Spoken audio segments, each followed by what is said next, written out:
Doctor Felipe Vega, siempre es un honor conversar con usted, poder compartir sus análisis, sus experiencias, su criterio tan acertado. Y ya que estábamos hablando de violencia política de género justamente con la asambleísta Liliana Urán, topamos a este personaje, ¿no? Pero yo le pregunto a usted, ¿no? ¿Andrés Castillo es un personaje o este sería realmente la personalidad de él? Porque es un hombre que se ha expuesto mucho últimamente en la palestra pública, pero de una forma desagradable, violenta. Yo recuerdo ahora poco que salió con una tarrina y dijo, le voy a dar hasta para llevar, o sea, y de verdad que denigrante es saber que a mí no me representa, yo no le di el voto, pero que representa a una parte de la población, una persona con este perfil y con estas características. Carlita, buenos días y qué gusto estar con usted y con Jaime, por supuesto que sí. Yo creo que hoy vamos a hablar de algunos trastornos de la personalidad. El señor tiene un trastorno que se lo conoce como trastorno histriónico de la personalidad. Es decir, la persona que hace acciones escandalosas de cualquier género para ser tomada en cuenta. Histriónico es actor, viene de histrión en griego, que es actor de teatro. Entonces, el trastorno histriónico es de esas personas que hacen ay, me desmayo, me caigo, o que hablan con una rimbombancia, o que hacen acciones llamativas para que la gente se fije en ellos. Se fije. Esto es realmente catalogado en un Cantinflas podría ser, ¿no? No. Cantinflas es un cómico. Cantinflas es un cómico que sabía lo que hacía, ¿no? Esta es una persona que tiene una vida, digamos, común y corriente, pero que se toma la vida como si fuera una obra dramática en donde tiene que llamar la atención a los demás a través de estas acciones histriónicas. O sea, quiere ser tomado en cuenta, quiere ser el centro de atracción. Llamar la atención. Exactamente. ¿Qué significa eso? Que tiene una carencia de atención desde su más tierna infancia. El niño que hace una pataleta, pero estoy hablando como psicólogo, mi querida Carlita. No, es que yo me lo imagino de niño haziendo, o sea, y me encanta esa pedagogía. O sea, me encanta porque yo aprendo, doctor. O sea, entonces yo me transporto. Claro. Entonces, el niño que hace una pataleta de chiquito para llamar la atención de la madre que está en otra cosa y que no le toma en cuenta y que está en el teléfono, y cada vez hace pataletas más grandes, es que está llamando la atención, diciendo atiéndanme, párenme bola. Pero eso traducido a la vida cotidiana y traducido a la política es un trastorno de la personalidad. Pero usted no cree que la bancada de ADN encontró en él un distractor, ¿no? Porque también lo usan como elemento distractor y bueno, él luego sale con todos estos ademanes, ¿no? Y estas burlas y distrae la atención de lo que realmente se tiene que discutir en un pleno de la asamblea, en un debate serio con respecto a las normativas que envíen. Entonces, yo me doy cuenta que también lo usan y por eso lo aplauden y lo mantienen ahí, ¿no? Con ese histrionismo. Por supuesto, Carla, mire, si estamos en una reunión y alguien dice, ¡ay, me da un infarto! Y se tira al suelo en una acción histriónica, toda la fiesta se vira a atenderle. Este es un sistema de manipulación que les funciona. Tan les funciona que he visto una encuesta, y lo que voy a decir es muy llamativo. Una encuesta sobre, le preguntan, ¿usted a qué asambleístas conoce o ubica? Y la mayoría ubica solo a dos. Al presidente de la Asamblea, al señor Olsen, y al señor Castillo. Es decir, su acción histriónica, su personalidad histriónica, llama la atención y concita la atención de la ciudadanía y queda en la mente de la ciudadanía, de un número importante de la ciudadanía. Con lo cual, demostraríamos que eso les importa al bloque de ADN para instalar su discurso, para instalar su narrativa, para instalar sus ataques, para instalar la impunidad con la que normalmente funcionan en la política. Esto, Carla y Jaime, es lo que se ha instalado en la política ecuatoriana. Ya no hay debate, ya no hay confrontación ideológica, no hay reflexión, no hay nada de eso. Lo único que hay es juegos histriónicos. Que en eso el señor Castillo es, no diré experto porque es torpe, ¿no? O sea, juzgando las acciones de él son acciones torpes. Histriónico, acciones histriónicas serían la que hizo el señor Churchill en un debate en el Parlamento británico, que es famoso, porque Churchill fumaba su cigarro en el Parlamento, y hacían apuestas los parlamentarios británicos de hasta dónde iba a durar la ceniza del cigarro sin caer. Y esto era una apuesta común. Churchill se dio cuenta de eso y en un debate que tenía con un opositor muy, muy fogoso que le iba a destrozar en el debate, fumó y la ceniza no caía. Y todo el Parlamento se fijó en el tamaño de la ceniza de Churchill. Esto está en la historia de la vida de él, en la biografía. Y no caía, y no caía, y no caía, y a nadie le importó lo que decía el contendor, sino este acto histriónico de Churchill. Cuando acabó el debate, Churchill hizo caer la ceniza y adentro había metido un alambre que la sostenía. Ese recurso histriónico es un recurso inteligente. Las groserías que dice este señor, este movimiento estereotipado, no son recursos inteligentes, son recursos bastante pobres para una personalidad histriónica pobre. Esto es lo que yo pudiera decir. Eso le permite, según él cree, agredir, insultar, justificarse. La justificación que dio luego de haber agredido a Liliana Durán, haciendo uso de una frase de don Asad Bucarán mal traída y mal aplicada, es una cosa sin sentido que cae por sí sola. Y yo diría que hasta ahí de este señor, porque no merece más, hay trastornos mentales que hay que tocarlos así y dejarlos al lado nomás, ¿no? Pero hay otros que sí son graves. Y si me permiten, Jaime y Carla, creo que lo que primero evaluamos los psicólogos en una consulta es el sentido de realidad que tiene la persona con la que estamos hablando. Si está alterado el sentido de realidad, hay una alerta gigantesca para el psicólogo o la psicóloga. Y eso me ratificará cualquier profesional que nos esté escuchando y viendo. Eso significa que hay trastornos psicóticos. Quien no tiene una noción clara, un sentido claro de la realidad, es un psicótico, tiene un rasgo psicótico. Y resulta que el señor presidente de este país tiene una falta de sentido de realidad, pero clamorosa. Me voy a referir a dos entrevistas que le han hecho. Entrevista número 1, que el periodista Vela le reclama con mucha firmeza, ¿no? Es cuando dice que está en contra de los servicios médicos del Ecuador, ¿no? De los servicios médicos públicos. Entonces dice que es inadmisible que en este país, dice el señor Noboa, en los servicios de emergencia, en los hospitales, se dé prioridad a los delincuentes y no se atienda a personas sanas de 20 años. A ver, Fabricio Vela dice, oiga, pero yo no entiendo esto que está diciendo, porque es una pérdida de sentido de la realidad. ¿Dónde está la realidad? Ninguna persona sana de 20 años va a un servicio de emergencia en ningún hospital. Porque está sana, pues señor presidente, está sana. Y es joven, no requiere, si está sana, ninguna intervención médica. Peor de emergencia, ¿no? Y segundo, en un servicio de emergencia no le preguntan, ¿usted es periodista o es delincuente?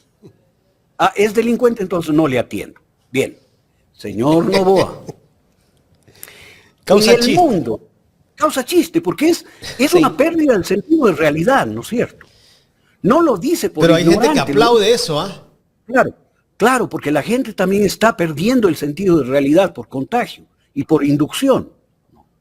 Entonces, no es ignorancia, pero le voy a contar al señor presidente que desde el año 1994, en la ciudad de Manchester, en el Reino Unido, establecieron lo que se llama el triaje de Manchester, ¿Qué es el triaje de Manchester?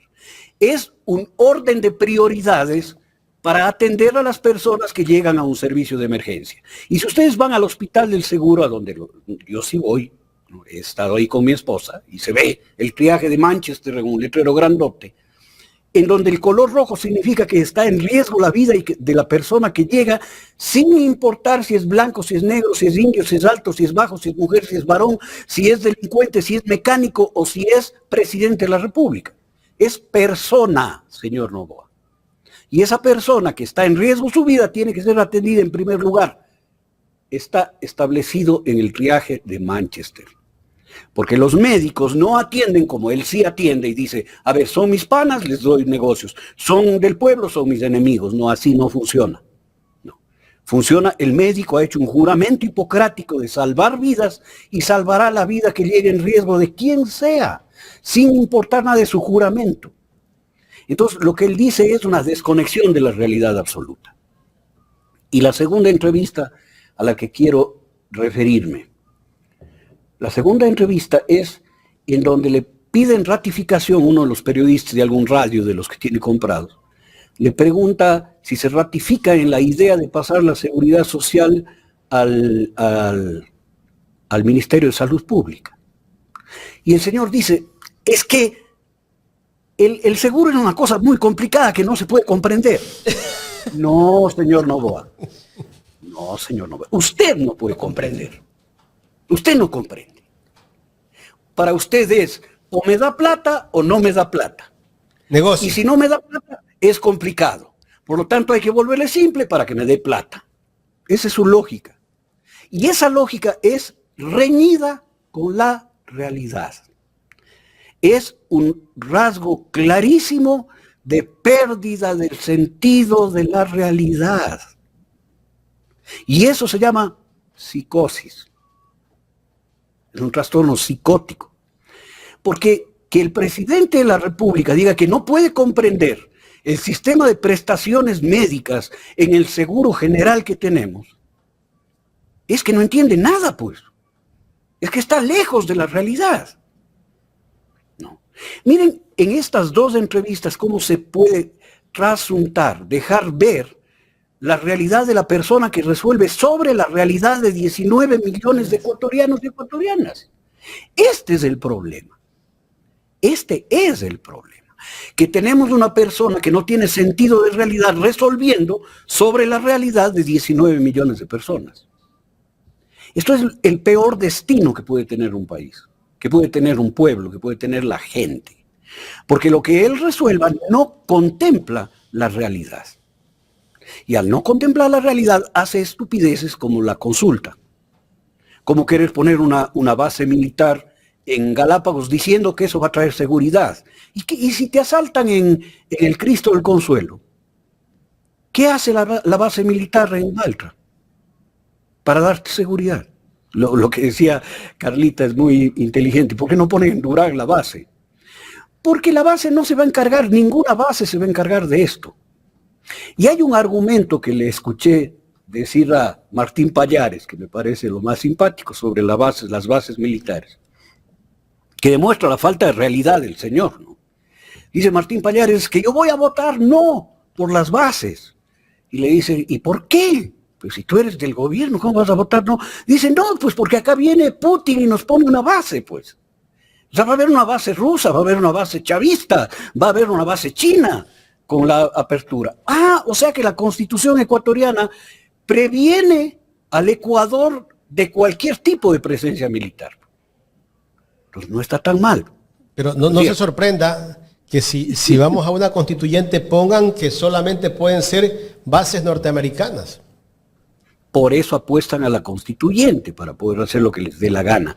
Pero lo que les dé la gana es en un fallo del concepto de la realidad de este país. Mis hijos, Jaime y Carlita, han nacido en el hospital del IES de Cuenca. Los hijos del señor Noboa han nacido en una clínica privada en Miami. Y él piensa que esa es la realidad del Ecuador, que nosotros podemos coger el avión propio, privado, y llevar a la esposa a Miami, hacerle que dé a luz y regresar con ella en el puerperio y con el bebé en los brazos. Esa no es la realidad del Ecuador. La gente da a luz en la puerta del hospital porque no hay quien le atienda. Así es. Esa es la verdadera. ¿No es cierto? Esa es la realidad verdadera, la realidad real. Así es. Y entonces no puede gobernarse de espaldas a la realidad. Y que le importe un pepino la realidad de los 19 millones de ecuatorianos. Y aquí viene un problema serio, Carla, que es el sistema de expectativas. Si a mí en esta mecánica que hemos hablado varias veces de la disonancia cognitiva, en donde yo sé que no tengo atención médica, yo sé que estoy abandonado, yo sé que soy pobre, yo sé que no tengo trabajo, pero no quiero esa realidad y quiero otra realidad diferente, mejor, más digerible, y me venden una realidad ideal, que es la que genera el señor Noboa en su trastorno, yo me creo esa otra realidad, pues, y me sumo a la falsedad y a la mentira. O sea que esa es la forma en que el pueblo cree. Esa es la forma en la que el pueblo cree. Esa es la forma en la que el pueblo cree. Porque en el momento de mayor angustia, de mayor oscuridad, clamamos para que pase. Y si alguien nos dice, no, pues vamos a cerrar esos servicios de salud que no sirven y ustedes van a tener una gran atención. ¿Gran atención en dónde? Él va a poner su avión para llevar a los cientos de miles de enfermos a las clínicas en Miami a que les atiendan. Pero doctor, si no pueden con el Ministerio de Salud Pública, Ministerio de Salud Pública tampoco brinda la atención adecuada, no hay médicos, no hay medicina, no hay absolutamente nada. Y allá nos quieren mandar a los afiliados al Seguro Social. ¿Por qué razón, Jaime? Porque de fondo hay una voracidad tremenda para apropiarse, privatizar las pensiones y los servicios del Ministerio de la Seguridad Social. Tendrán puesto el ojo y se les dirán las babas ante el hospital del Seguro Social en Guayaquil, en Los Ceibos, que es el hospital más moderno y más grande del país. Y ya estarán pensando en que ese será vendido a precio de gallina con mal al grupo médico de la familia Noboa. Alguna clínica privada, ¿no? Claro, exactamente.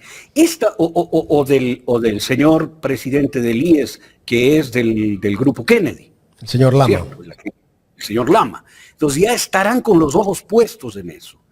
Y a través de esta falta de realidad del presidente, falta de sentido de realidad, y aprovechando la esperanza de este pobre pueblo sufrido, van hacia adelante a esta brutalidad que es desaparecer un servicio que fue creado como producto de la Revolución Juliana en el Ecuador. Existe desde la época de Isidro Ayora, ¿no? Y que ha atendido a millones de ecuatorianos. Mi padre murió en el servicio de terapia intensiva del hospital del IES. El padre del señor Noboa no está en el IES. Está en algún hospital de alto nivel, clínica privada en los Estados Unidos. Y con esa lógica nos juzgan a todos. Yo quisiera saber quién de nuestra audiencia no ha sido atendido en el servicio médico de la Seguridad Social. ¿Qué familiar, qué padre, qué madre, qué esposa no ha dado a luz allí? Y eso quieren borrarlo así. De un plumazo. De un plumazo. Entonces, creo que estamos en manos de un psicótico. Y lo digo sin ningún empacho. Y un psicótico que a través de las asesorías, de la intervención de servicios de inteligencia extranjeros, está gobernando este país tal como le ordena. Y con la intención brutal de esta oligarquía inmisericordia del Ecuador, de llevarse todo lo que puedan de este país. Así que este momento estamos en un punto en el que decimos no o decimos no. Porque si me quieren robar la casa, dejarme en la calle, llevarse todo lo mío y además pegarme, yo lo único que me queda es decir, no lo hagan, no, pegarse. Pero Felipe, lo que acaban de hacer hace poco con esa ley de venta de cartera de la Seguridad Social, pues la gente aplaudió, mucha gente aplaudió esto. Lamentablemente hay gente que come cuento de lo que dicen ciertos medios de comunicación y las piezas comunicacionales que lanza el gobierno en redes sociales. Imagínese usted, de esa gente que ha aplaudido esta decisión, que se apruebe esta ley, resulta que algunos tienen créditos hipotecarios. El Seguro Social por lo menos te espera hasta años cuando estás sin trabajo. Está mandándote siempre mensajes, cartas que tienes que ponerte al día y todo. Pero usted, imagínese que esa cartera se la vendan a un banco privado. ¿Cuánto tiempo le va a dar ese banco privado para que usted le devuelva la casa o le desocupe la casa? No más de 6 meses. No.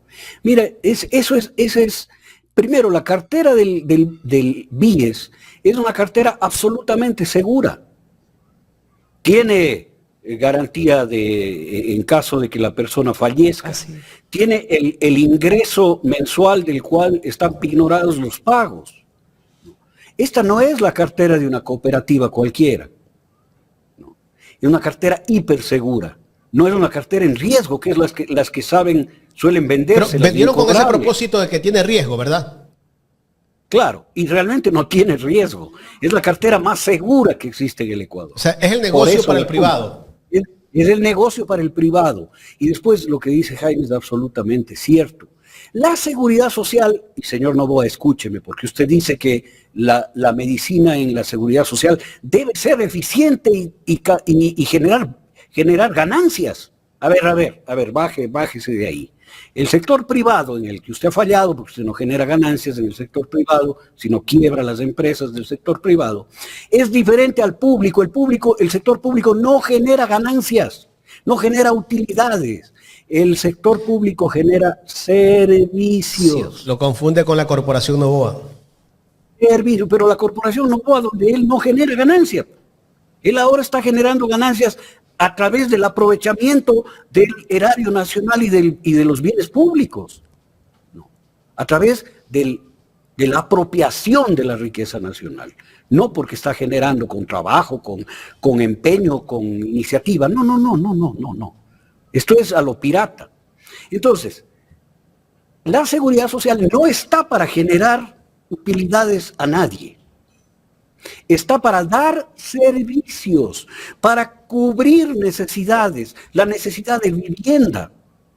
Por eso hay créditos hipotecarios. La necesidad de dinero para educación, para inversión, para compra de un vehículo. Para eso están los créditos quirografarios.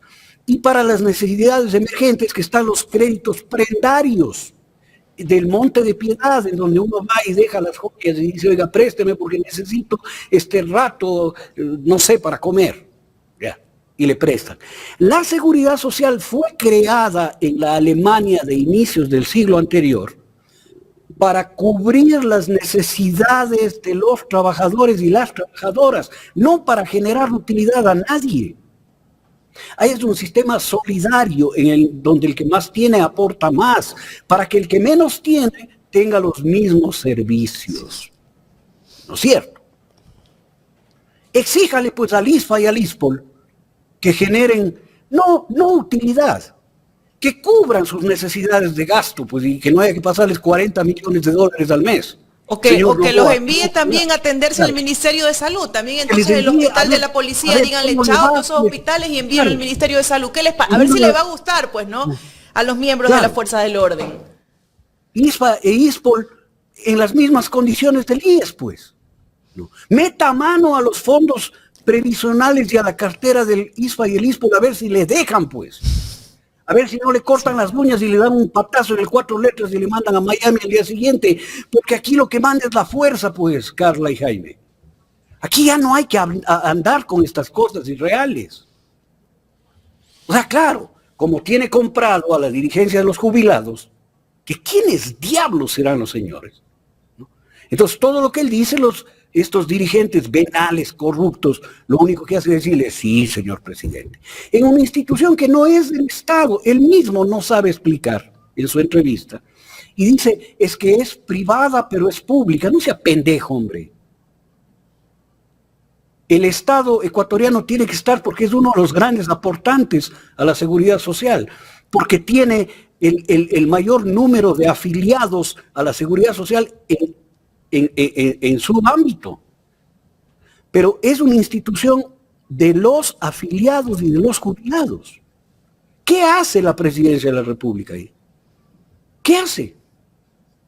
Debería mandar también a administrar un delegado del presidente el Banco del Litoral, pues. ¿No? O sea, estas son las cosas que hay que pensar. No hay representante del presidente en el ISFA, ni en el ISPOL. Ahí sí no entran. Ahí sí son solo los militares y solo los policías. Que hay que tener armas en este país para ser tomado en cuenta. Estas cosas hay que cambiar, Jaime y Carla. Estas lógicas perversas en el Ecuador tienen que cambiarse ya. Que todo el mundo lo sabe. Todo el mundo lo sabe, pero se queda callado. Se queda callado. Han metido la mano. Y algunos los compran para que se callen, ¿no? Por supuesto que los compran para que se callen. Mire, justamente ayer veía yo un reportaje que le hacían muchos medios al presidente de la República. En esa entrevista que dio ayer en la radio de él, porque creo que esa Radio Centro es radio de él, ¿no? Hablando de que el país está bien, está boyante, que estamos casi que viviendo ya en el paraíso, el nuevo Ecuador ya es una realidad, ya somos Singapur o somos Dubái. Bueno, en fin, se tiró flores, que hay un crecimiento económico bestial, ¿no? Pero yo no sé para quién es ese crecimiento económico. Seguramente es para el 2 o 3% de la población de este país que le va bien porque ellos exportan y eso les genera recursos para ciertos empresarios. Pero después veo el portal Primicias que saca este titular, una nota que me llamó mucho la atención y que incluso hoy la hemos analizado aquí en este espacio al inicio del programa. Casi la mitad de los ecuatorianos redujo el consumo debido a mayores precios de los alimentos. ¿Cómo es eso, pues? ¿Cómo es eso, doctor? ¿Por qué nos venden una cosa y resulta que la realidad es otra? Jaime, por lo que empezamos hablando, el señor no tiene el menor sentido de la realidad. Y lo más grave no es que no tenga, porque su entorno pudiera hacerle ver la realidad, sino que le importa un carajo la realidad.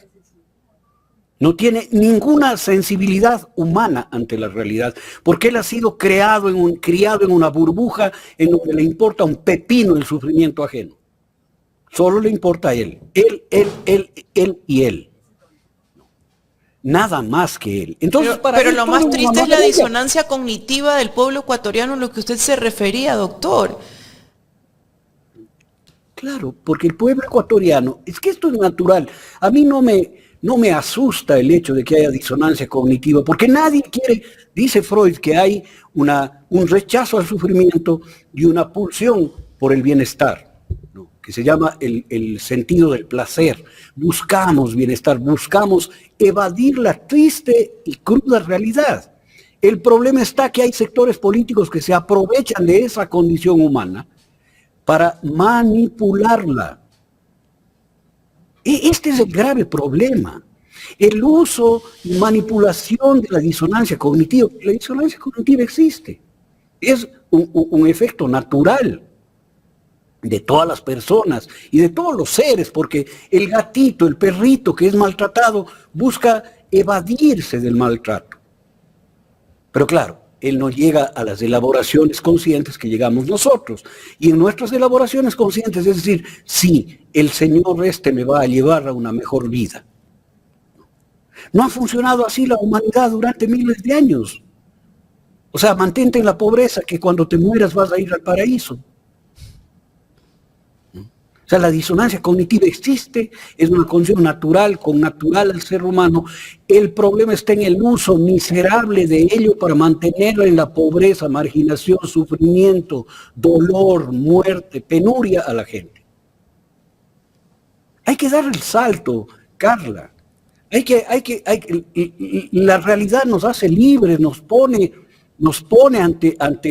ante lo que realmente estamos y vivimos y tenemos que tener el coraje. ¿Y hasta cuándo se va a permitir que jueguen con nuestras ilusiones, que jueguen con nuestra esperanza, que jueguen con ese anhelo de vivir mejor que tienen todos los ecuatorianos, porque, bueno, entonces nos basamos en eso, en la esperanza que tenemos de que van a poder hacer algo por los ecuatorianos.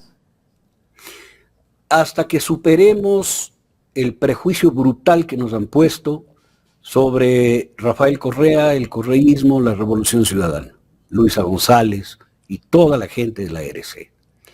Porque ese es, y de la izquierda, es la identificación de los malos son ellos. Entonces, no les hagas caso, porque si les haces caso a ellos, te va a ir mal. Hazme caso a mí y yo te voy a regalar, te voy a hacer participar en un sorteo de un vehículo eléctrico chino. No. Te voy a dar un tractorcito que consume poco diésel. Entonces juegan con las expectativas de la gente y le van llevando hacia la esperanza de un futuro mejor, renegando de lo concreto, real, que vivió durante 10 años. No quieren que volvamos a eso. Y aquí hay que empezar a reconocerse como correístas sin que nos importe un pepino lo que opine el señor Vera, lo que opine el periodista Ortiz, o los que son pagados por ellos, porque quieren llenarnos de vergüenza y de pudor y decir, ay, qué mal, no, yo no soy, o sea, yo sí pienso esto, pero no soy correísta, yo sí soy correísta, carajo, y no tengo ningún empacho en decirlo. Y reivindico la condición de ser de la Revolución Ciudadana porque es la única que ha sacado de la pobreza a millones de ecuatorianos y ha establecido un sistema justo. ¿Usted está afiliado a la Revolución Ciudadana, doctor? Yo soy afiliado desde hace pero soy de la base. Yo nunca he buscado un cargo, ni busco un cargo, ni dirigencias, ni nada de eso. No me interesa. Si le proponen de pronto algún cargo para la presidencia de la RC, ¿lo aceptaría usted? Oiga, depende. Depende. Depende. Me parece que es un buen cuadro para ocupar ese... Con experiencia. Gracias por el piropo, pero déjeme pensarlo. Si usted me va a hacer presidente, pues no sé. Mire, yo creo que es necesario transformar. Por ahí se escucha su nombre, doctor. Bueno, se escucha por muchos lados muchas cosas, pero habrá que ver qué pasa. Algunos dirigentes lo han propuesto. Puede ser, me alegraría, les agradezco, pero yo creo que lo importante es no perder de vista la razón de ser de una organización política como la RC o cualquier organización de izquierda. Hoy vivimos una guerra, una lucha de clases abierta y frontal entre la peor de las oligarquías y el pueblo ecuatoriano. Y el pueblo pobre ecuatoriano. Solo hay dos opciones, Jaime y Carla. O estás con la oligarquía o estás con el pueblo. Así es. Si estar con el pueblo significa ponerme al frente de la RC, me pongo. Para evitar que las oligarquías sigan mangoneando de esto. Para que sigan derrotándole a la única fuerza que puede ganarles. Si es que yo puedo hacerlo, sería cumplir un sentido en la vida, pues. Pero nadie me ha dicho nada, oiga. Perdón, que me dices. Una fuente muy cercana a la dirigencia nos pasó ese dato. Así que... Dígale que me llame y me cuente. No podemos revelar la fuente, pero en todo caso le voy a decir. Claro. No, pero en términos generales, doctor, yo creo que, bueno, pues la Revolución Ciudadana necesita personas con un horizonte bastante claro y con la experiencia, porque es un monstruo, ¿no? Un monstruo que usa todo el aparataje mediático, gubernamental, para atacar. Y lo más duro y lo más difícil de enfrentar es esa división social, de clases sociales por la que se ha venido luchando tanto, ¿no? Esa igualdad de derechos, de condiciones. Y yo creo que ese es el punto más débil que tenemos los ecuatorianos ahora, ¿no? El habernos dejado dividir y recomponer una sociedad, volverla a unir, recomponer ese tejido social. Es difícil, mucho más ahora, imagínense, después de me corregí ayer, Pacha Terán, no fueron 30 ni 31, fueron 36 días de paro nacional que sigue causando una división, ¿no? Profundiza, agudiza esa división latente que existe. Entonces, esa reconstrucción, esa unión, esa recomposición del tejido social es súper importante, y desde mi perspectiva sí creo, pues, ¿no?, que quien asuma, por ejemplo, estos cargos, ¿no?, debe de trabajar no solamente con esa visión política que tiene que tener, ¿no?, como partido de resistencia, sino también de reconstruirnos y devolvernos la esperanza que en algún momento Rafael Correa nos devolvió, la dignidad que devolvió en algún momento al pueblo ecuatoriano. Oiga, usted está buena para presidenta de la RC, pues. No, doctor. Gracias. Porque Pero puedo ser razón. su asistente, puedo ser su asistente. No, Puedo ser su asistente. No estamos bien de periodistas, pero mire, yo creo que sucede una cosa que vale la pena analizar si es que me dan un poco de tiempo. Primero, la revolución ciudadana que se llamaba Alianza País, Alianza País. llega al poder por elección con una sola persona, Rafael Correa. No llega ni siquiera con congresistas, porque no presentaron candidatos, nada. Solo ganó presidente y vicepresidente, nada más. Pero el vicepresidente siempre estuvo pintado, llegó una persona que fue Rafael Correa Delgado. Y desde la presidencia construyó la organización de toda esa fuerza política del pueblo ecuatoriano. Se construyó desde el poder y desde la administración. Cuando Rafael Correa deja el poder y viene la traición de Lenín Moreno, se cae la estructura política, porque se cae la administración pública. La pregunta es, ¿los partidos y la política deben ejercerse desde la administración o desde la sociedad? Desde la sociedad. Rafael Correa hizo lo que debía hacer, lo que podía hacer, y lo hizo estupendamente bien. Pero después no hubo la capacidad de la organización política de construir desde la base. ¿Cuánta base tiene la Revolución Ciudadana hoy? Sin fraude, 5,5 millones de votantes. Con fraude, 4,5 millones de votantes. ¿Dónde está la organización de esa gente? No, solo están las administraciones, el alcalde, el prefecto, la prefecta, no, que dicen ser los dirigentes de la Revolución Ciudadana. Eso no es cierto. Hay una orfandad de liderazgo y de dirigencia en la Revolución Ciudadana. Falta trabajo político. Así. Yo más bien diría que falta canalización al trabajo político que tienen las bases, los colectivos, las organizaciones de base de la Revolución Ciudadana. ¿No? Entonces, si hay una tarea para la Revolución Ciudadana, es dejar de ser una organización para la administración, para convertirse en una organización para la política y para la rebelión social, pues. Porque con esa fuerza de la RC, aquí no habrá ningún asambleísta, ministro, presidente desrealizado, fuera de la realidad, que pueda gobernar este país. Y vendrán las transformaciones. Esta creo que es la reflexión de fondo, más allá de lo que ustedes dicen, como una reflexión de militante de base de la Revolución Ciudadana. No habrá ni siquiera necesidad de hacer una campaña, porque ese 70% de ecuatorianos y ecuatorianas votantes que anhelan que regrese Rafael Correa y que no le dejan volver porque saben que si vuelve arrasan, ¿no? Están esperando un espacio de crecimiento y de manifestación política y de ejercicio político. Creo que esto podría redondear la idea sobre la Revolución Ciudadana.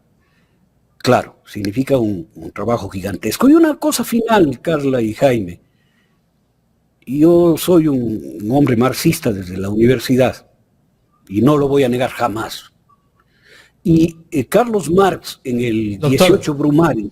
¿sí? No como Zaida Rovira, ayer entrevistábamos al doctor Milton Gudiño, Que ella ha sido de izquierda, pues, y salía a tirar piedras, a parar, a cerrar calles cuando era estudiante de Derecho acá de la Universidad de Guayaquil. Y resulta que ahora ella acusa a los que salen a protestar de terroristas. De terrorista. Ella no es referente para nada, hermano. Y la otra que también era de esa misma línea, Ivonne Núñez, la ministra de Trabajo. Claro, Ivonne Núñez. Y un montón más. Y un montón de gente más. Hasta Jarrín. Sí. ¿No? El asesor número 1 de Novoa. Pero mire, yo decía, Carlos Marx dice en este 18 Brumario, que los revolucionarios no pueden vivir de las viejas glorias del pasado, dice. No podemos seguir viviendo de lo que se hizo en esos 10 años. Dice Marx, están obligados a escribir en el presente la poesía del futuro. Y la RC tiene que escribir hoy la poesía del futuro de mañana, el destino de este país. No. El que lo pueda hacer, Jaime y Carla, tiene que ponerse al frente. Quien sea que sea. No. Y con eso demos la vuelta a la página y volvamos a la psicología. Si lo invitan para que usted sea doctor, lo haría. Vea, si me invitan, el primero en saber va a ser usted y Carla, los primeros. Bueno, porque aquí la lanzamos, ¿ah? Espero que la entrevista sea exclusiva para Ecuador en directo. Ya, eso será. Por ahora estamos en resistencia y seguiremos en resistencia, eso, olvídese. Por supuesto. Y resistiremos, ¿no? A ver. Bueno, algo sobre geopolítica íbamos a hablar. Sí, no sé si sí, cabe. sería interesante hablar de lo que está pasando en Argentina, que nos sorprende porque nosotros pensábamos que iba a ganar la izquierda en Argentina, pero resulta que Milei viró, no sé si viró la página o viró los votos, pero en todo caso terminó ganando el partido de Milei el domingo pasado. A pesar de todos los problemas que tiene Argentina, la gente todavía sigue confiando en un presidente que es hasta medio loco. No es medio, es completamente loco.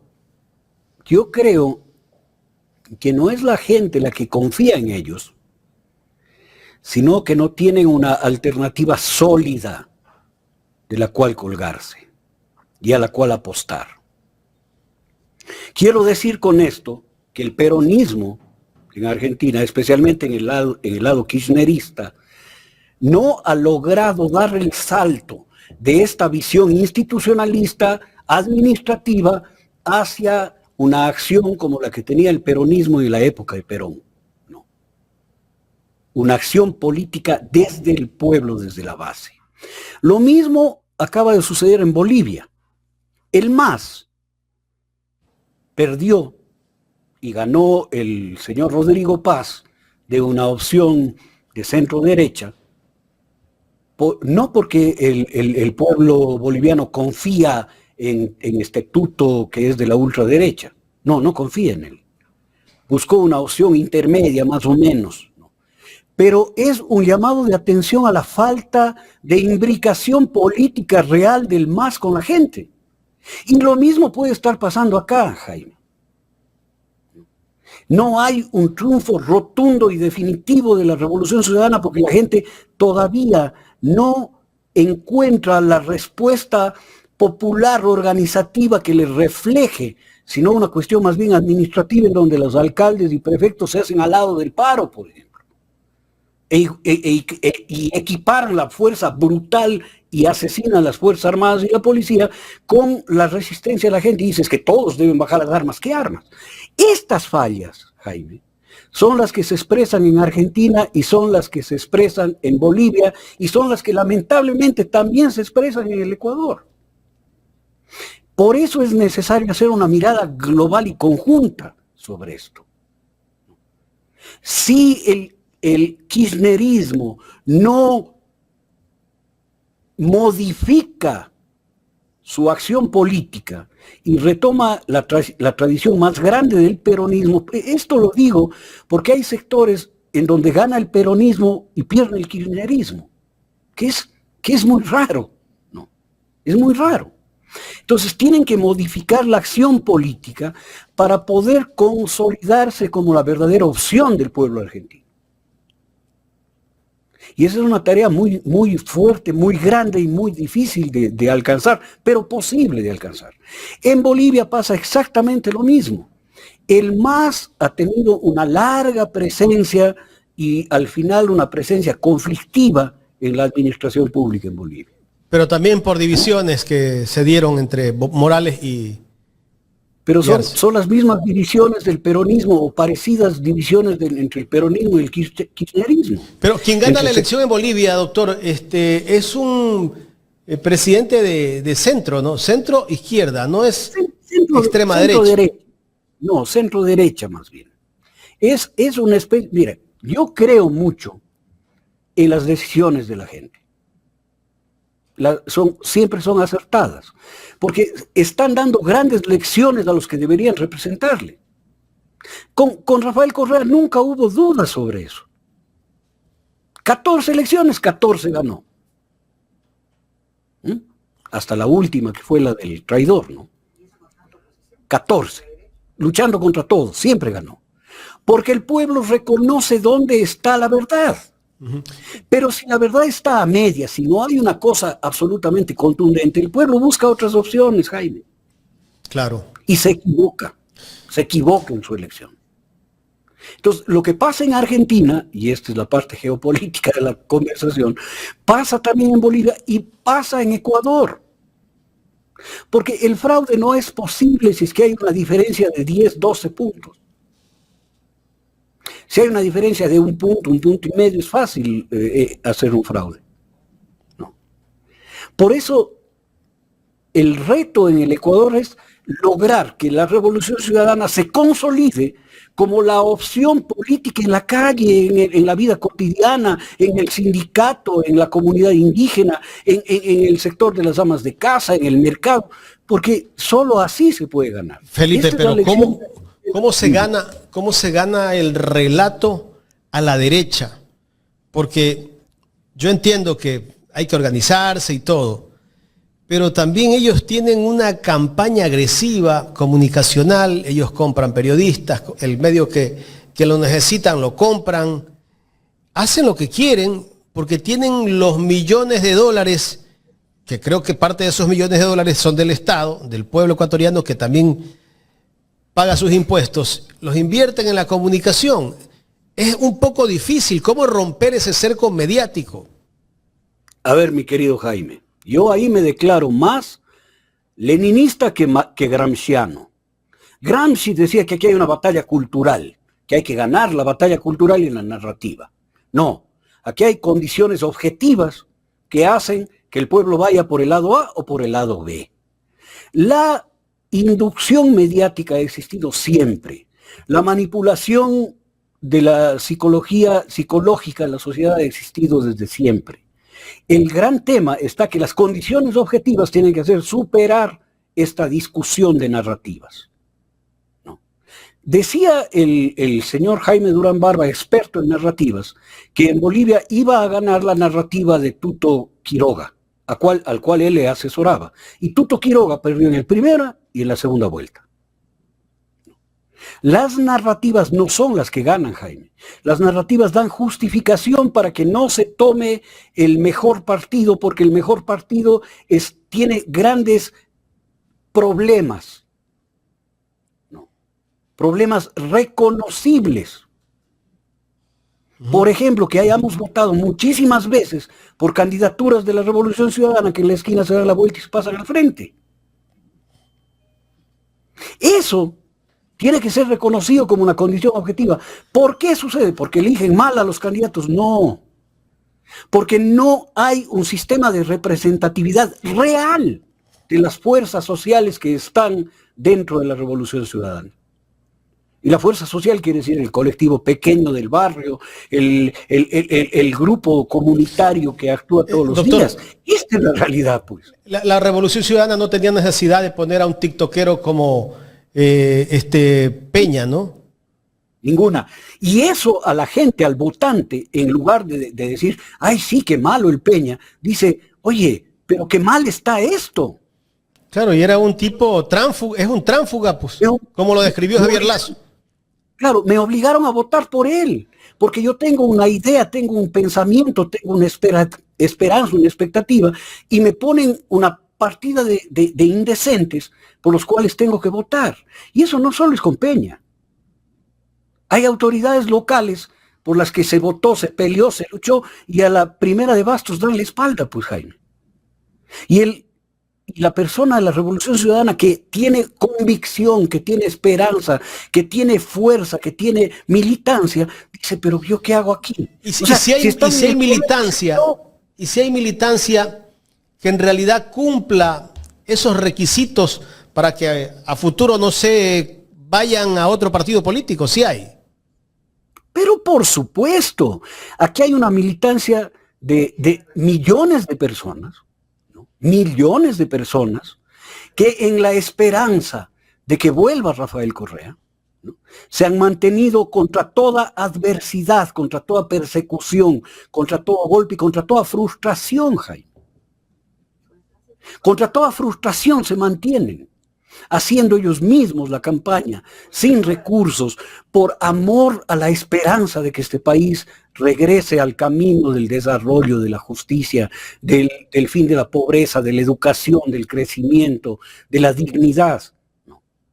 Esto es la realidad de este país. Pero esa gente dice, oye, ¿y qué voy a hacer yo? ¿Por quién voy a votar? ¿Otra vez por otro Peña? Porque no es uno, son muchos. Claro, sostengo a la Revolución Ciudadana, yo soy de la Revolución Ciudadana, pero ya no confío mucho en los procesos electorales. Eso está pasando en Bolivia, eso está pasando en Argentina, y eso nos pasa a nosotros. Creo que hay que mirar con muchísima atención este tema, porque si no lo hacemos ahora, puede ser que este amor profundo por la justicia se deteriore un poco más, ¿no? Se deteriore un poco más. Si no actuamos ahora, mi querido Jaime, se nos puede pasar el tren de la historia. Y ¿es ahora o es ahora? ¿No? Por supuesto. No creo estar hablando cosas fuera de la realidad, es lo que vivimos día a día, cotidianamente en el Ecuador. Eso es lo que vivimos, ¿no? Y creo que ya la gente demanda un paso más hacia adelante, un paso más hacia el futuro. Se nota en este paro de 33 días acá en Imbabura. Este paro, por ejemplo, demostró que las dirigencias no responden ya a las bases. Y esta es una realidad innegable. Las bases se van por encima de las dirigencias. Y eso no pasa solo en el movimiento indígena, pasa en todo. Pasa en todo. Reconocer esa realidad es lo que necesitamos. Uh-huh. ¿Y por qué todo el país no plegó al paro? Porque estamos en un momento, y ahí sí le doy la razón a Gramsci, que cuando anochece y todavía no amanece, surgen los peores demonios, los peores monstruos. La inmovilidad surge en estos momentos en donde no se sabe si ir para adelante o ir para atrás. Porque la acción facciosa, acción interesada de las dirigencias también boicotean, ¿no? A nadie se le escapa que el presidente de la Ecuarunari es el esposo de la asambleísta de Chimborazo que vota con el gobierno, pues. Entonces, si es parte del gobierno, ¿cómo va a empujar a la Organización Nacional Indígena a un paro, a un levantamiento? Esos van a frenar. Todos conocen el origen de la elección del presidente de la CONAIE, ¿no? Todos conocemos cuál es la posición de la FENOCIN, que no es la CONAIE, pero tiene una posición absolutamente pro gobierno, ¿no? O de la Organización de los Indígenas Evangélicos. Entonces, era imposible que las dirigencias puedan dar paso a un levantamiento general, porque están defendiendo al gobierno oligárquico. Eso es así de sencillo. Claro, Marlon Vargas no lo vimos casi en ninguna manifestación. y saliendo a hacer propuestas disparatadas como que ahora la nueva plataforma es que suban el salario básico a $680, cuando para eso, compensar el subsidio. Se terminó descalificando ahí. Claro, Leonidas Issa dice él lo dice, que eso fue una idea del señor Salvador Quispe, que es un accionante de la derecha dentro del movimiento indígena. O sea, esta es la realidad que estamos viviendo y que lleva a la gente, a la base, a decir, ¿sabes qué? Yo ya no quiero saber nada de ellos. No quiero saber nada de ellos. Esto es general en el Ecuador. Pero eso nos lleva a una circunstancia, Jaime y Carla. La gente, y así intermediarios, enfrenta directamente a la oligarquía. ¿Eso cómo se llama? Se llama lucha de clases. Y aquí hay que reconocer que el Ecuador está arribando directamente a la lucha de clases. Y ahí es en donde la oligarquía utiliza las Fuerzas Armadas y la policía con el único y exclusivo fin de reprimir la lucha de clases. Y para que luche contra la delincuencia les da minimotos y regalitos pendejos para que disque aparezcan como que están luchando contra la delincuencia. No les interesa. No les interesa a la oligarquía ecuatoriana, que tampoco tiene mediadores. Acuérdense que Jaime Roldós le decía a León Febres Cordero, insolente recadero de la oligarquía, es decir, del señor Luis Noboa Naranjo, abuelo del presidente actual. Hace 45 años. Claro, en el 79, 80, ¿no? Y el señor Noboa ya no tiene intermediarios, ya no hay socialcristianos, no hay intermediarios que llegan a ser presidentes y que ellos mandan desde atrás.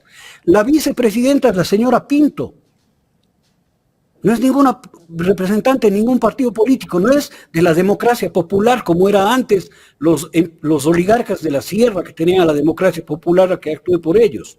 No, ahora van directo, la hija del grupo Pinto va a la vicepresidencia, el hijo del grupo Noboa va a la presidencia, la oligarquía no tiene intermediación y el pueblo no tiene intermediación. Esto es un choque de dos fuerzas. Y ahí ponen a la policía y a las Fuerzas Armadas para reprimir a la gente. ¿Les interesa que se acabe la delincuencia? No. La alentarán. Porque así la gente vive en terror y miedo. Entonces hay que dejar de dar justificaciones absurdas. Es que no tienen equipamiento. Tienen equipamiento para la misión que les han dado. Vimos en Imbabura las tanquetas, los equipos, las bombas, los sistemas de inteligencia, de bloqueo de teléfonos celulares, de generación de apagones que tienen. Los drones que volaban acá. O sea, tienen para la represión todo el equipamiento del mundo. Pero para la lucha contra la delincuencia, minimotos. Claro. Y las armas viejas que iban a destruir, que yo he destruido varias veces armas. ¿Y saben lo que hay ahí? Escopetas artesanales, pistolas, revólveres artesanales, revólveres no revólveres, sino pistolas de cartucho, o sea, cosas que son absolutamente ineficientes en una lucha contra la delincuencia. Y eso les van a dar. No, eso no les van a dar, les están dando. Entonces, no les interesa luchar contra la delincuencia, les interesa alentar la delincuencia, sentarse en una sala con Fito, 2 ministros con Fito. Eso les interesa. Les interesa que hayan bombazos, como los de Guayaquil, ahí está el Porsche. Sospechosos. Claro, sospechosísimos. Les interesa que hayan atentados, les interesa que hayan asesinatos, les interesa que hayan secuestros, para que este pueblo que es su enemigo, ya convénzase de esto, usted es enemigo de ellos, sea derrotado.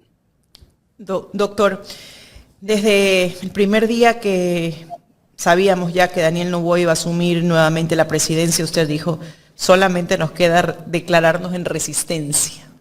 Es lo que Así fue aquí. Es lo que nos queda. Y el día de ayer, Pacha Terán nos dijo, nosotros vamos a seguir en resistencia. ¿Cuál es la forma de resistir en este país?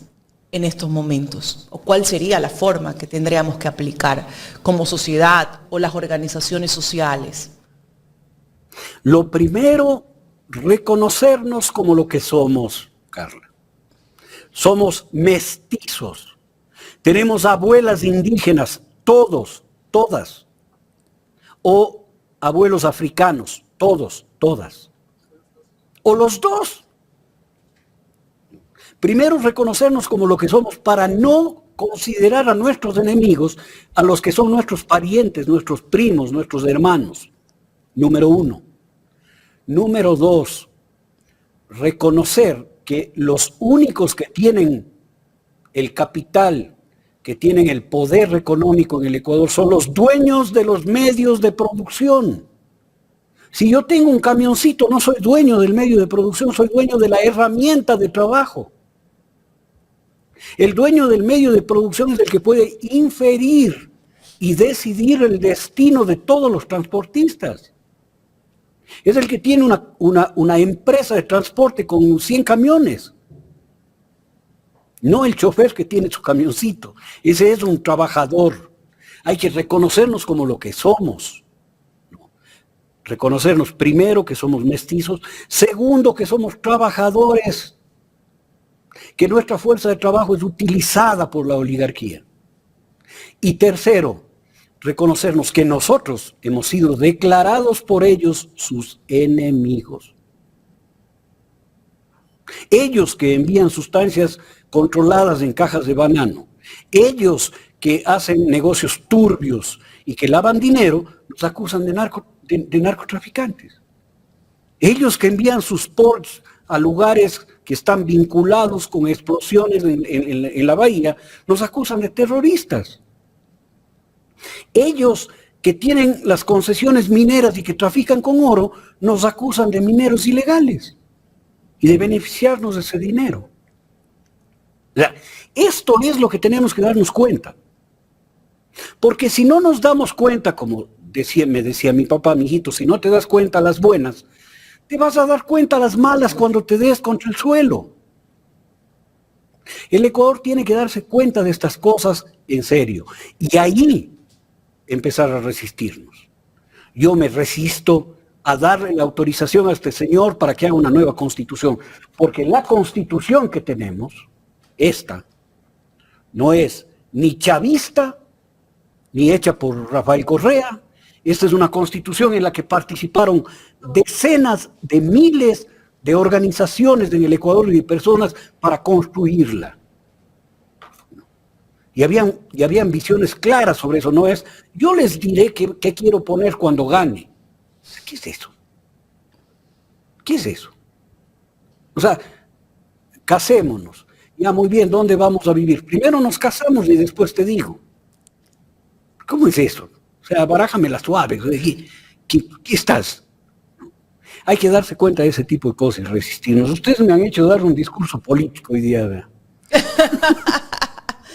No, se trata de poder hacer ese análisis y esa reflexión, ¿no? Estamos viviendo momentos muy difíciles y la reflexión cabe justamente cuando vamos a ingresar nuevamente en ese proceso que debería ser democrático y transparente. Es una elección fundamental la que vamos a hacer, no es cualquier tipo de elección. Estamos hablando de la garantía de los derechos constitucionales que tenemos, de que nos quieren despojar de esos derechos y de esa lucha que se viene dando a través de los años por el respeto, por la soberanía del país. Y yo creo que es importante poder analizar esto, doctor. Estamos en una encrucijada. Bueno, siempre hemos estado. Este Ecuador siempre ha estado en las encrucijadas estas. No hubiese habido la guerra de los 4 días en Quito, no hubiese habido la masacre del año 22, del 15 de noviembre en Guayaquil, no hubiera habido la represión de la casona universitaria en Guayaquil en el año 68 o 69. No hubiera habido nada de esto si no hubiésemos estado en la encrucijada. Lo que pasa es que luego de las gravísimas encrucijadas de la caída de Bucaram, de la caída de Maguad, de la caída de Lucio Gutiérrez, tuvimos 10 años de estabilidad. que le identifican como 10 años de infierno. No sean pendejos, vivimos en la mejor época del Ecuador, ha sido esa. Seguridad. La mejor época histórica. Bienestar. ¿No? Educación. Claro, seguridad, bienestar, educación, desarrollo, ¿no? Orgullo nacional. Dignidad. Es que dignidad nacional. Esto había, ¿no? Entonces, pensamos que esa es la naturalidad de este país. Esa debe ser la naturalidad de este país. Lo que pasa es que nos regresaron al pasado, nos regresaron al peor de los pasados. La traición de Moreno es imperdonable. Yo creo que no tiene perdón de Dios. Porque la destrucción que él trajo es la que nos tiene como nos tiene. ¿Por qué se torció Moreno, Felipe? Yo creo que él siempre estuvo torcido. Lo que pasa es que supo encubrir muy bien su alma oscura, ¿no?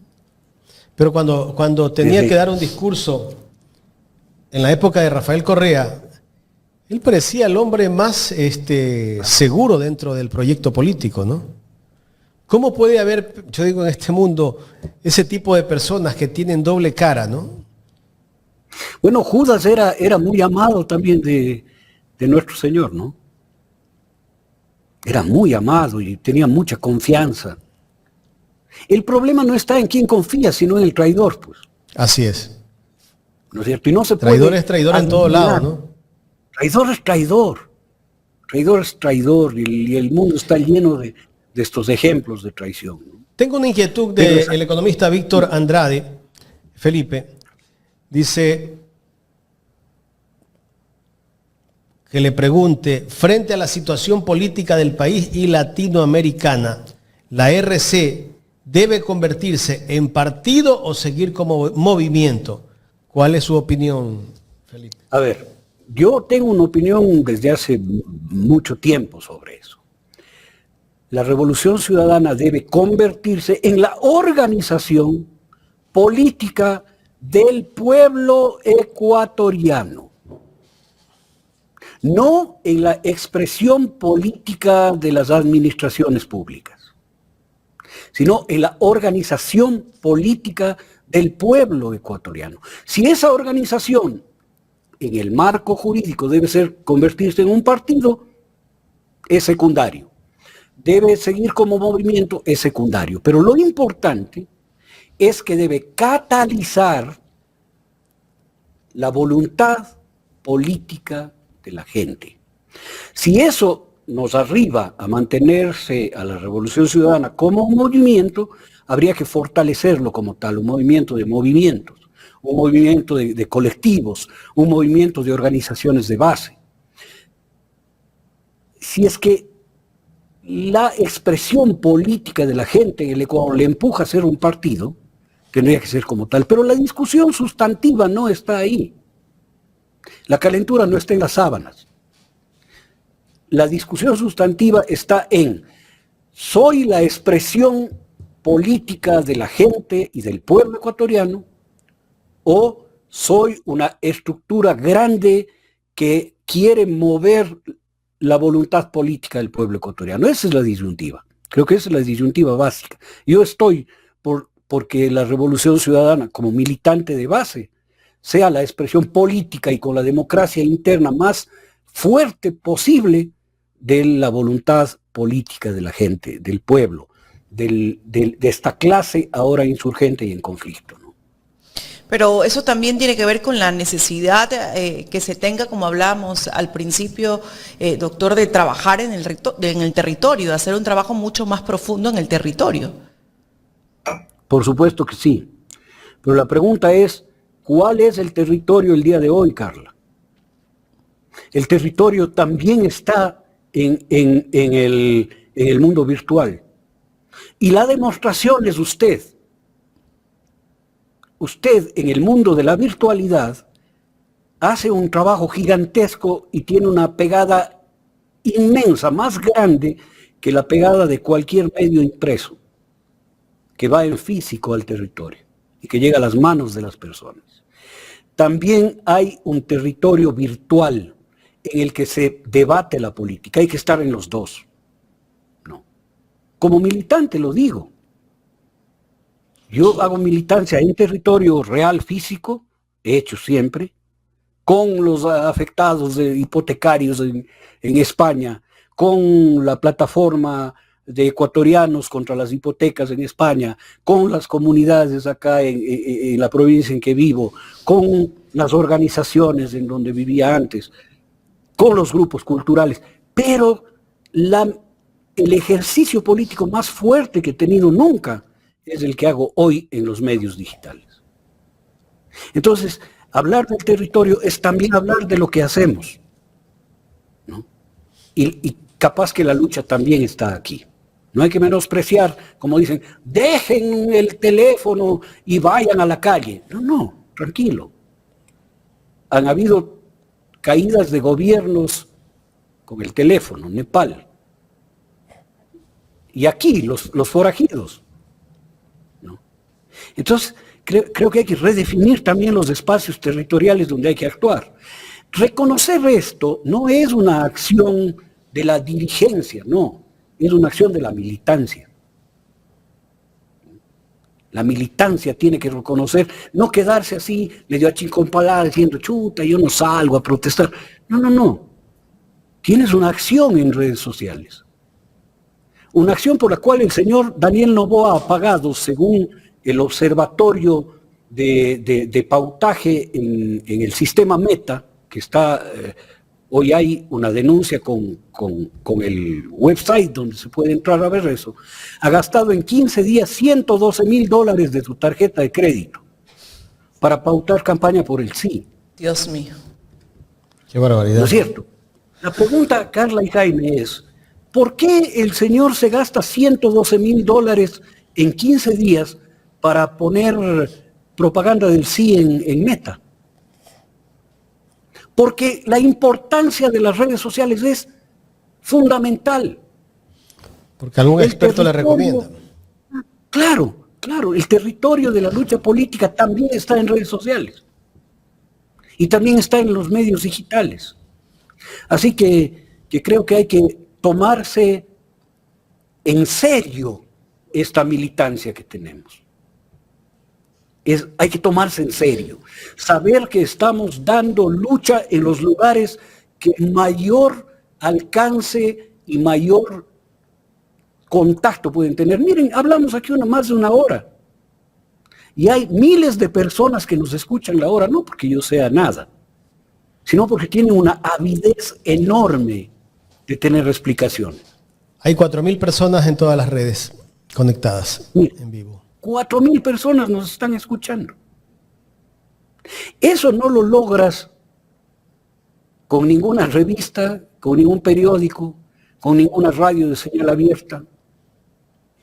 Peor con un canal de televisión, en donde todo lo que hemos hablado aquí tiene que reducirse a 1 minuto 30 segundos. Y después te reproducen una vez que termina el programa, ¿no? Te siguen reproduciendo. Claro. Entonces, esto es un poco las reflexiones contemporáneas que tenemos que hacer. Ser movimiento o ser partido no es sustantivo. Lo sustantivo es ser la representación política de la gente ecuatoriana. O sea, darle la vuelta, poner de pie lo que está puesto de cabeza. No es que yo como gran líder dirijo al pueblo ecuatoriano, no, al revés. Es estar en el territorio. Sí, pero ¿en qué territorio? ¿El territorio es solo salir a la calle con un letrero? ¿O el territorio es actuar en este territorio virtual en el que toda la gente está conectada? Hay más de 4.000 personas, Felipe. Mire, solo en X casi 300. Más. Claro, y después las reproducciones aquí son 40.000, 50.000. ¿no? En algún momento hemos llegado a 200 y pico de mil reproducciones. Entonces, esto te demuestra dónde está el territorio. La Gestalt dice que el mapa no es el territorio. ¿Ya? Yo me atrevería a contradecir a la Gestalt y decir que hoy en el mundo de la virtualidad, el mapa también es el territorio. Este mundo también es del territorio. Así es. ¿Cómo debe hacerse la campaña por el no frente a en los recursos económicos que tiene Daniel Noboa, Felipe? Yo no tengo ninguna incidencia como militante que soy de la Revolución Ciudadana en definir las campañas ni los métodos. No soy parte de ningún buró, de ninguna dirección. ¿No? Pero tengo el derecho de tener un criterio sobre eso. Y más como psicólogo social. A ver, aquí se está luchando en dos frentes absolutamente diferentes. Daniel Noboa utiliza el frente de las expectativas y las emociones. Entonces dice, vota sí y vas a tener seguridad. Lo mismo que decía con sube el IVA y vas a tener seguridad. Lo mismo que pon una base militar y vas a tener seguridad. Lo mismo. Haz donaciones a las Fuerzas Armadas y vas a tener seguridad. La expectativa de seguridad mueve más que la realidad. La expectativa de un mundo mejor mueve más que la realidad. Y esas son emociones, son sentimientos, son expectativas. Entonces ellos están en esa campaña. Del otro lado, la campaña del no solo tiene en su mano la conciencia. ¿No? Haz conciencia de que no vas a tener seguridad si es que votas sí. Eso en términos de comunicación política no es eficiente. Porque si yo apelo a la conciencia, me gana el que apela al sentimiento. ¿No es cierto? Vamos a beber hoy noche. Somos más emocionales, así es, somos mucho más emocionales. La gente va y yo le digo, oye, no, pero el trago hace daño, piensa en... Dicen, ¿sabes qué? Déjate cosas. Hoy día perdió Barcelona, vamos a beber. No. Claro. Es más fácil hacer comunicación política con emociones y con sentimientos. La pregunta es, ¿cómo hacer una campaña del no que sea tan eficiente como la del sí? No. ¿Qué recomendaría yo? Lo que sucede en una pareja en donde el novio le dice que es la reina, que le va a dar todo en el mundo, que le va a comprar un vehículo, o sea, le tiene con todas las expectativas, ¿no? Pero es un canalla que tiene 4 novias a la vez. Cuando se cae la emocionalidad de la pareja, perdónenme que ponga este ejemplo un poco burdo, ¿no? Pero gráfico. Cuando la chica se da cuenta que él es mentiroso y que le ha mentido y que tiene 4 novias, ese momento la chica dice, ¿sabes qué? Coge tu oferta del departamento, del viaje a Las Vegas, de casarnos allá y anda a cantarle a Gardel porque yo no quiero saber nada de ti. Y le dice no. Entonces, la única opción que tendría la campaña del no es demostrar lo mentiroso, lo farsante, lo engañador que es el señor Noboa. Para que la gente le diga, ¿sabes qué? Ninguna propuesta tuya vale. Estoy haciendo un análisis psicológico de lo que debería ser una campaña del no. Porque si nos ponemos a hablar del artículo 182 de la Constitución, a la gente le importa un pito. Y ya nos hemos dado cuenta que en ese análisis no ingresa. No ingresa, no va a ingresar. Así es. Que también hay que hacerlo, cierto, hay que hacerlo. Que también hay que apelar a la conciencia, cierto, hay que apelar a la conciencia, porque eso es acumulativo.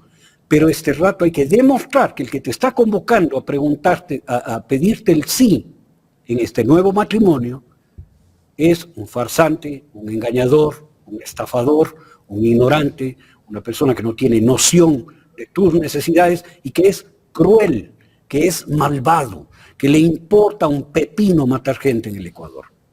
Y que le importa un pepino la muerte de los enfermos renales. Y le importa un pepino la muerte de los neonatos. ¿No? Y de los niños, que pueden matar a 4 criaturas que jugaban fútbol y no pasar nada. Esto es lo que hay que demostrar en el Ecuador. Y el Ecuador va a decir que no. Porque a las personas así no se les da credibilidad y no se les dice sí. Sí, mi recomendación, ojalá alguien la tome, dígale a los dirigentes que andan hablando de mí que me paren bola en él. Que tome la recomendación, por supuesto que sí. Felipe, queremos agradecerle por el tiempo para este análisis, que creo que ha valido la pena hablar de estos temas coyunturales que necesita tener un conocimiento general la gente de lo que está pasando en este país, luego de esos 36 días de protestas que se dieron en nuestro país, y ver que esta vez salió una provincia, ¿no?, que tal vez muchos no esperaban, ¿no? La provincia de Imbabura, el pueblo de Otavalo, el pueblo de Cotacachi y otros pueblos más, que fueron los que resistieron, ¿no? Y que Sí, todavía señor. siguen en resistencia. Sí, fíjate, estamos entregando, me ha pedido Luisa que entregue la ayuda humanitaria que ella consiguió en Manabí. Me ha llegado esos kits alimentarios, estamos entregando. Fuimos a entregar ayer a los heridos de bala acá en las comunidades. Cuando entras a sus casas y miras las condiciones de pobreza en las que viven, les prometo que el alma se vuelve chiquita, ¿no? Y saber que ellos han sido declarados terroristas, enemigos que están perseguidos, heridos de bala, por el hecho de querer parar la condición de pobreza, marginalidad, abandono en el que viven. Lo único que hace es arrancarte lágrimas, ¿no? Pero ahí estamos y vamos a seguir. Y vamos a seguir. Ahora, finalmente, ya que trajeron esta cosa de la RC, debo aclarar que esto no es nominación directa de nadie. Tiene que haber una convención y esa convención tiene que elegir al nuevo presidente o nueva presidenta de la RC. Así que hay que Pero tener si claro alguien eso. propone a Felipe Vega, No. Pues a mí también me pueden proponer para el Premio Nobel de la Paz, hermano, eso. Esa propuesta sí que no aceptaría, pues, al lado de Corina Machado, no aceptaría.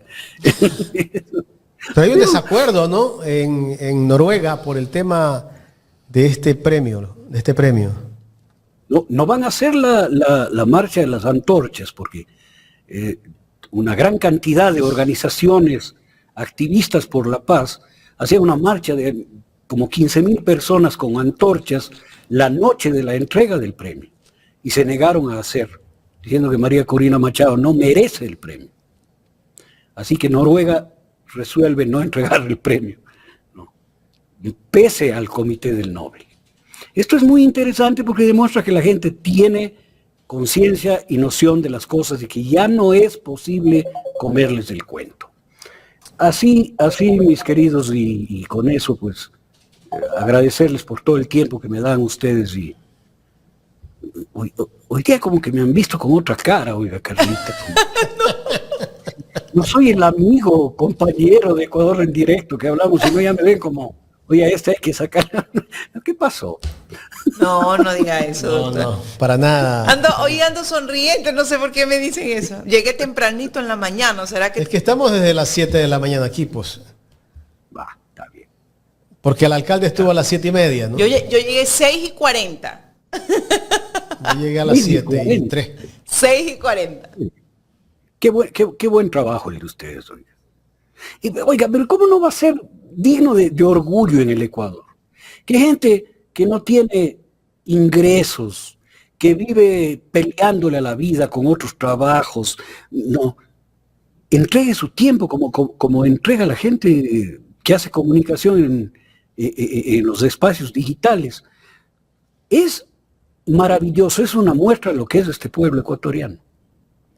Y este pueblo ecuatoriano que en el paro ha hecho un montón de cosas, algún rato hablaremos, como las canciones, como las obras de arte, como las expresiones en TikTok y todo, y filmaciones, ¿no?